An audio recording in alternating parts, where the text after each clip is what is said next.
सुखदेवपुर गांव में रहने वाला माधव एक सीधा साधा कुम्हार था। उसकी दुनिया उसकी बूढ़ी माँ पार्वती और उसके मिट्टी के बर्तनों के इर्द गिर्द सिमटी थी।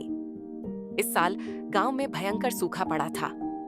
मिट्टी इतनी सूखी और पथरीली हो गई थी कि उससे बर्तन बनाना नामुमकिन हो गया था। हे भगवान, ये कैसी परीक्षा है? मिट्टी साथ ही नहीं दे रही। अगर आज एक भी मटका नहीं बना तो माँ की दवाई कहाँ से लाऊंगा? बेटा माधव, तू सुबह से भूखा प्यासा चाक पर बैठा है। थोड़ा सुस्ता ले, तकदीर में जो लिखा है वही होगा। नहीं माँ, तुम चिंता मत करो, मैं हार नहीं मानूंगा। हमारी पुश्तैनी कला ही हमारा सहारा है।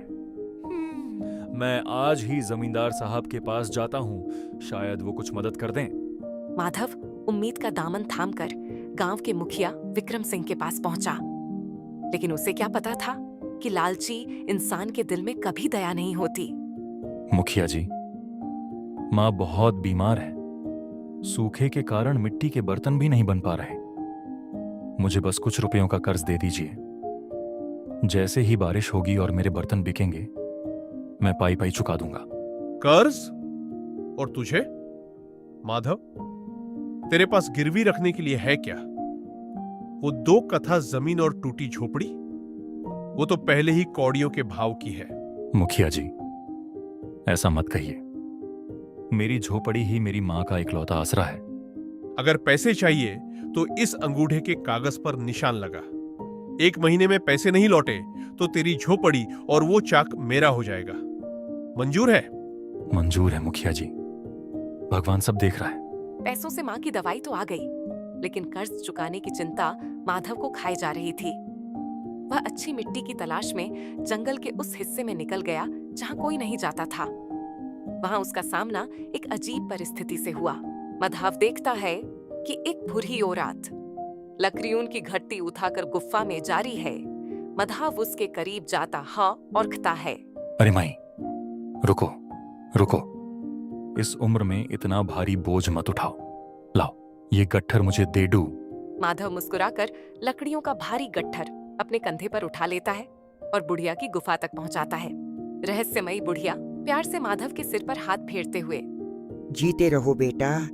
इस घने और डरावने जंगल में लोग सिर्फ शिकार या लकड़ी चुराने आते हैं।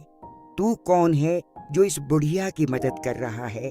माई, मैं एक कुम्हार हूं। गांव में सूखा है, मिट्टी पत्थर हो चुकी है। जमींदार का कर्ज सिर पर है। अगर 1 महीने में अच्छी मिट्टी न मिली तो मेरा घर छिन जाएगा। मैं तो बस अपनी किस्मत ढूंढ रहा हूं। रहस्यमयी बुढ़िया मुस्कुराते हुए गुफा के अंदर से एक चमकती हुई हरी मिट्टी की बोरी लाती है। तेरी ईमानदारी और ममता ही तेरी सबसे बड़ी दौलत है माधव। यह साधारण मिट्टी नहीं है, यह अमृत मिट्टी है। इससे जो भी बर्तन बनाएगा वो कभी टूटेगा नहीं, और उसमें जो पानी पिएगा उसकी हर बीमारी ठीक हो जाएगी।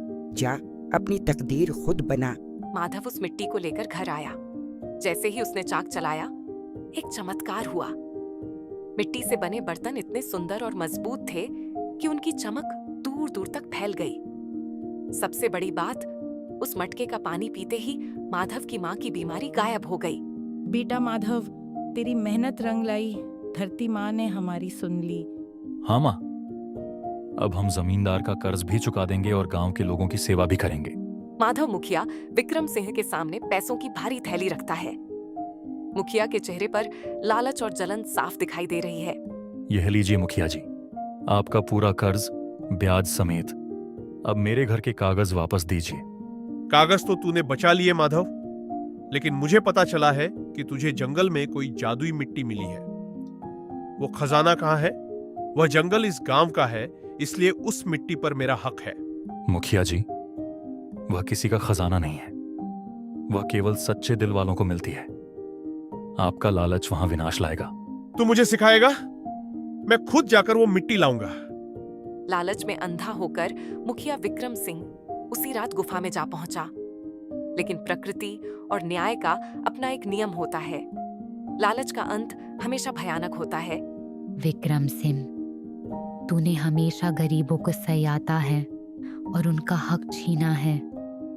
ये धरती माँ का गर्भगृह है। यहाँ लालचियों के लिए सिर्फ और सिर्फ सजा है। मुझे माफ कर दो देवी, मुझे यह मिट्टी नहीं चाहिए, मुझे जाने दो। गुफा का मुख्य द्वार अपने आप बंद होने लगता है और भारी पत्थर गिरने लगते हैं। जमींदार और उसके आदमी हमेशा के लिए वहीं जिंदा दफन हो जाते हैं। जमींदार के अत्याचारों से मुक्त होकर गांव वालों ने सर्वसम्मति से माधव को अपना नया मुखिया और राजा चुन लिया।